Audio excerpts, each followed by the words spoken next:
Good morning, my lovely students. Welcome back to my channel. Today we are going to discussing about grammar section. 2024-2015 examinations ಬರ್ಲಿದೆ. ಆ examinations ಗೋಸ್ಕರ we have to prepare for that examination ಅಂತ ಹೇಳ್ತಾ ಇದ್ದೀನಿ.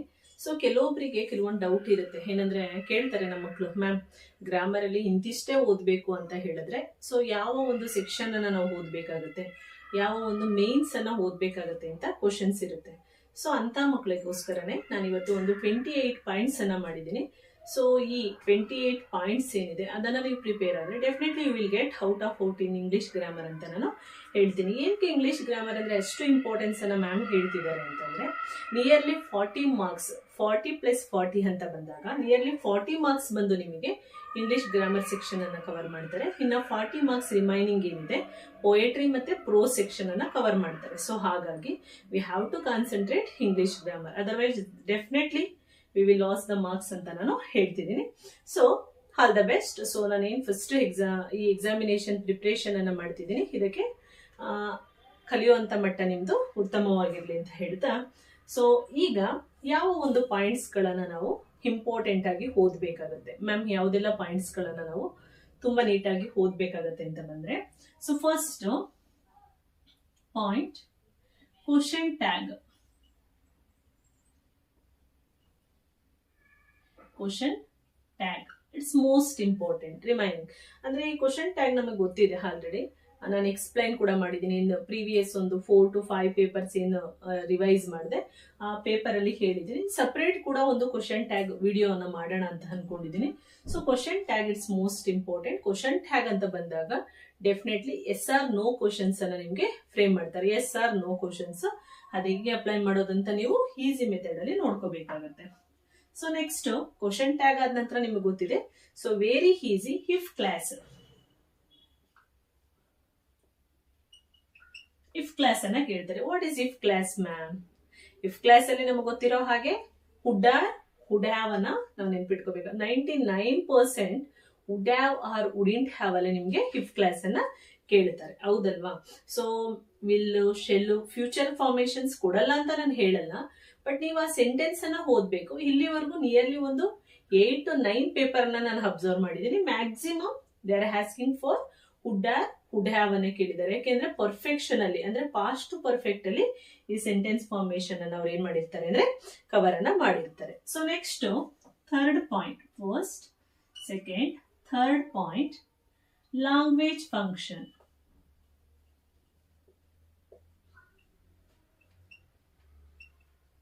What language function ma'am? Already ನಾನು ಹೇಳಿದಾಗೆ language function ಬಂದು ಇಂಪ್ಯಾರೇಟಿವ್ sentence in ಮೇಲೆ depend ಆಗಿರುತ್ತೆ. Types of sentences assertive, interrogative, imperative ಏನ್ ಬರ್ತೀವಿ. So command, request, order, suggestion ಏನಿದೆ, ಸೊ ಆ ಒಂದು ಫಂಕ್ಷನ್ ಮೇಲೆ, ಲ್ಯಾಂಗ್ವೇಜ್ ಫಂಕ್ಷನ್ ಮೇಲೆ, ಈ ಒಂದು ಇಂಪ್ಯಾರೇಟಿವ್ ಸೆಂಟೆನ್ಸ್ ಮೇಲೆ ಲ್ಯಾಂಗ್ವೇಜ್ ಫಂಕ್ಷನ್ ಡಿಪೆಂಡ್ ಆಗಿರುತ್ತೆ. It is most important and remember it is very very easy ಅಂತ ನಾನು ಹೇಳ್ತೀನಿ. So fourth one, infinitive.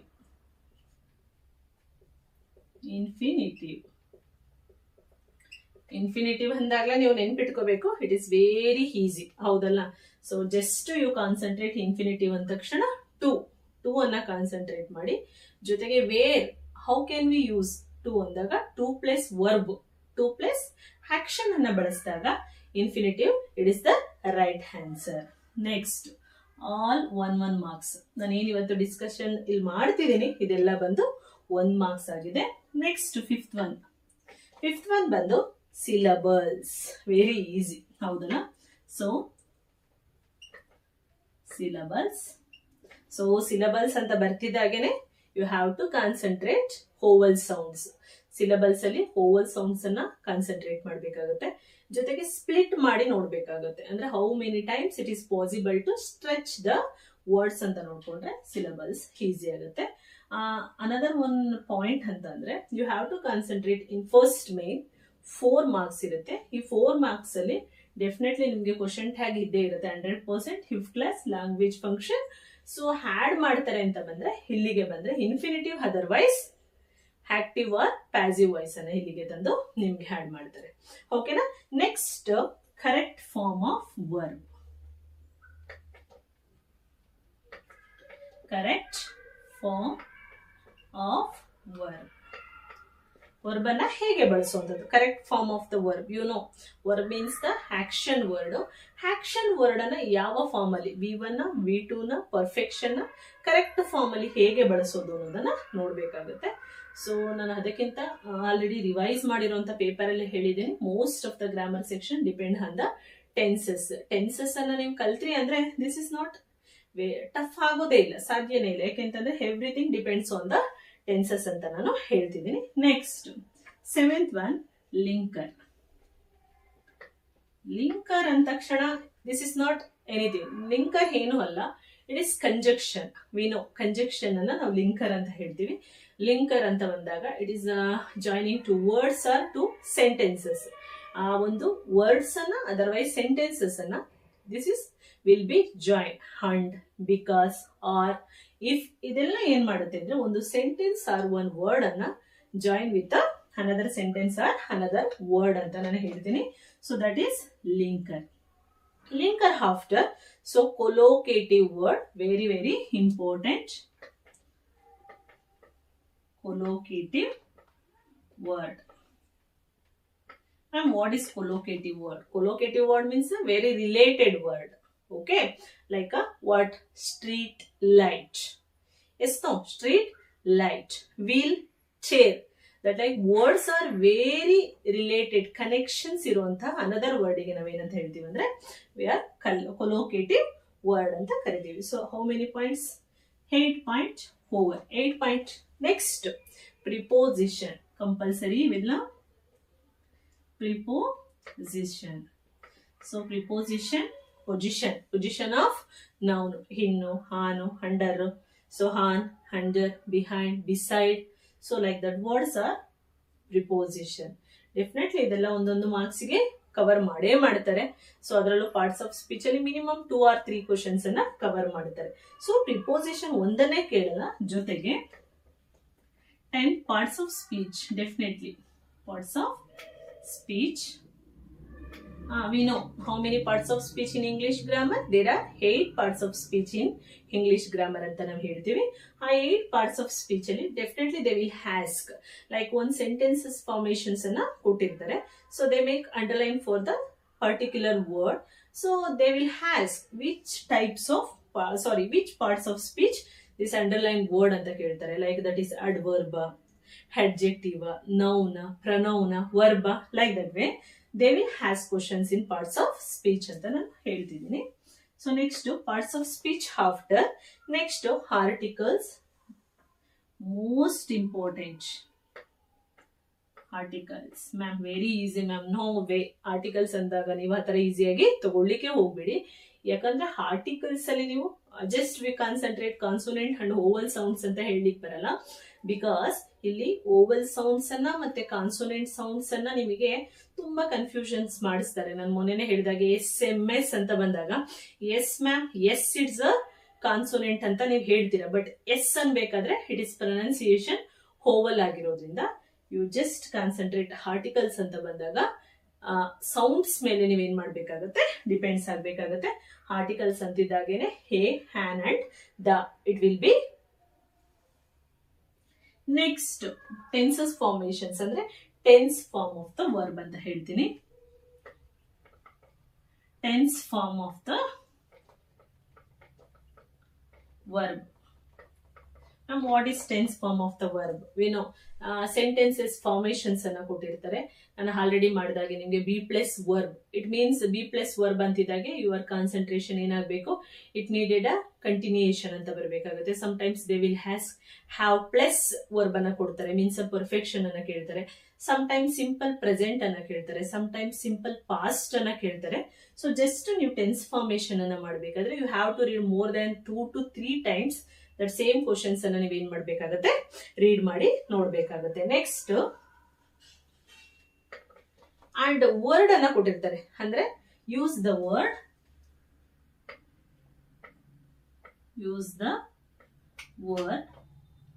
Noun or verb.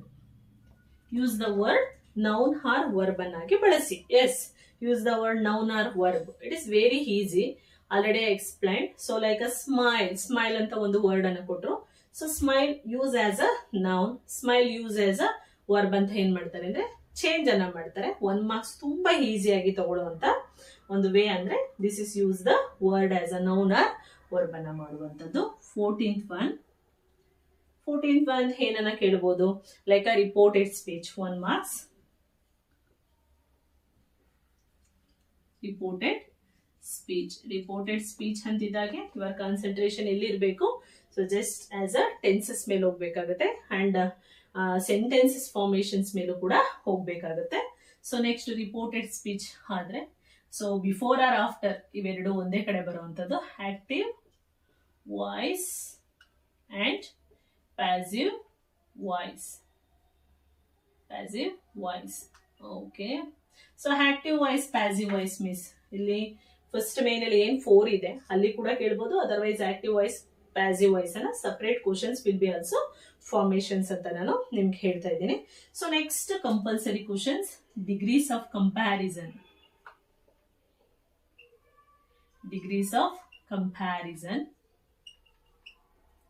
Ma'am degrees of comparison ತುಂಬಾ ಈಸಿನಾ? ನೋವೇ. ಡಿಗ್ರೀಸ್ ಆಫ್ ಕಂಪ್ಯಾರಿಸನ್ ಅಲ್ಲಿ ನೀವು positive degree, comparative degree and superlative degree 3 sides ಕೂಡ concentrate ಮಾಡಿದ್ರೆ it will be easy. Positive, comparative and superlative degree 3 ಡಿಗ್ರಿಯನ್ನ ಕೂಡ ನೀವೇನ್ ಮಾಡ್ಬೇಕಾಗತ್ತೆ, concentrate ಮಾಡ್ಬೇಕಾಗತ್ತೆ. ಅಪ್ ಟು 16th ಆಗಿದೆ. Next 17th one, homophones.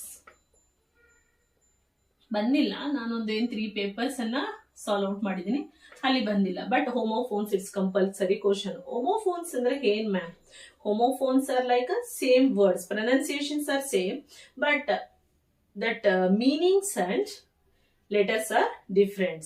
Yes, no? So homophones ಅಂದಾಕ್ಷಣಕ್ಕೆ ನಿಮ್ಗೆ ನೆನಪಿರಬೇಕಾಗಿರೋದು the pronunciations are same, like no, new, to, same pronunciation, but meanings and letters are both also different in homophones ಅಂತ ನಾನು ಹೇಳ್ತಿದ್ದೀನಿ. Next 18th one ಬಂದು homophones after prefix and suffix.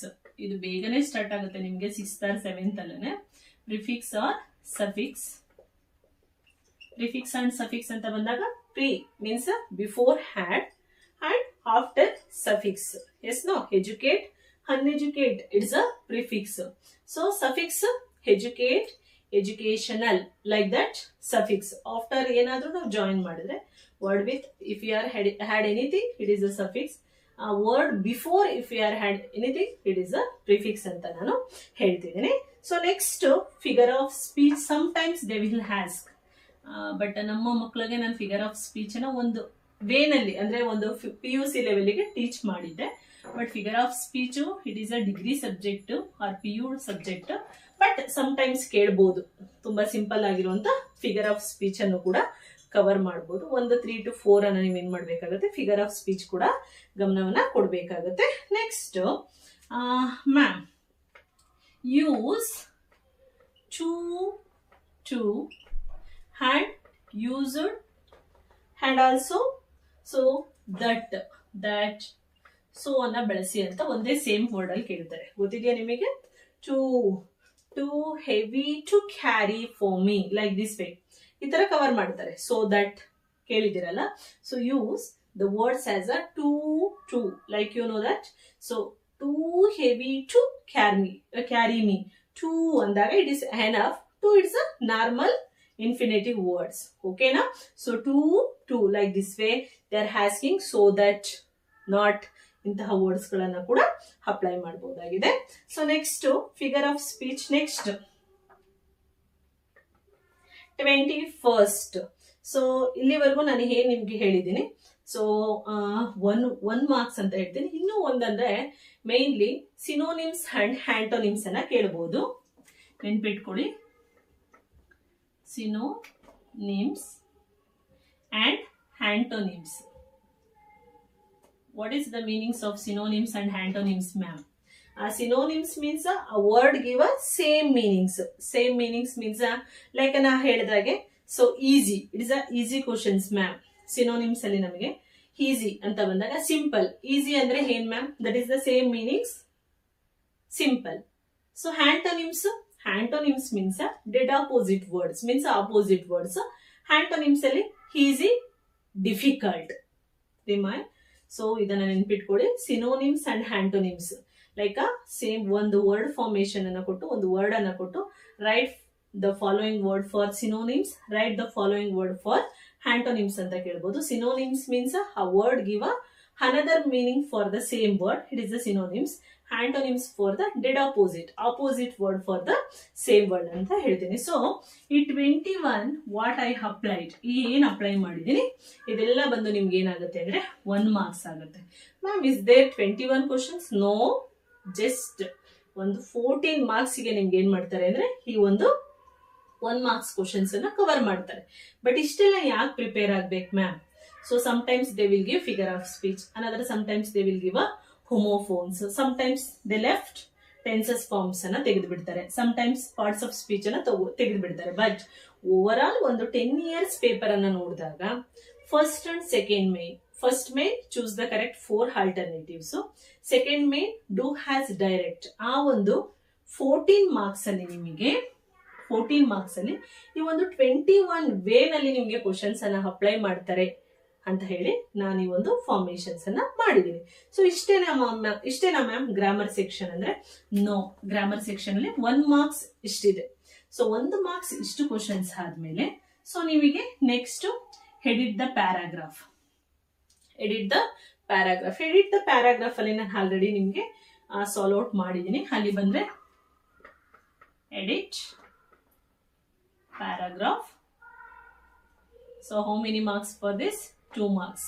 Edit the paragraph ಬಂದು 2 ಮಾರ್ಕ್ಸ್ಗೆ ತಗೊಂತಾರೆ. Next edit the paragraph ಆದ್ಮೇಲೆ ನಿಮಗೆ ಗೊತ್ತಿದೆ profile writing ಅನ್ನ ತಗೊಂತಾರೆ. How many marks for profile writing?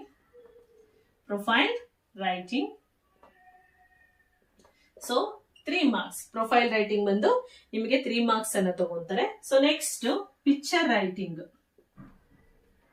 Picture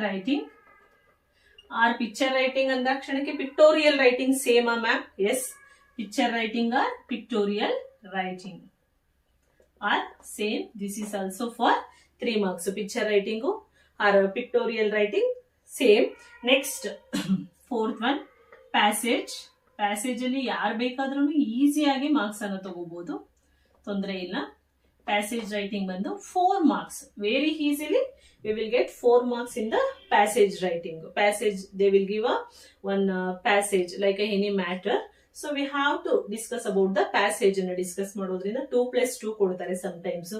And sometimes 1 marks ಅನ್ನೇ 4 marks ಗೆ ಕೇಳ್ತಾರೆ. ಡಿಫ್ರೆಂಟ್ ಆಗಿ ಫಾರ್ಮೇಶನ್ಸ್ ಮಾಡ್ತಾರೆ. It is not very tough ಅಂತ ನಾನು ಹೇಳ್ತಿದ್ದೀನಿ. ಸೊ ನೆಕ್ಸ್ಟ್ ಪಿಕ್ಚರ್ ರೈಟಿಂಗ್ ಆದ್ರ ನಂತರ ಸೊ ನಿಮಗೆ 5th ಎಸ್ಸೆ ರೈಟಿಂಗ್.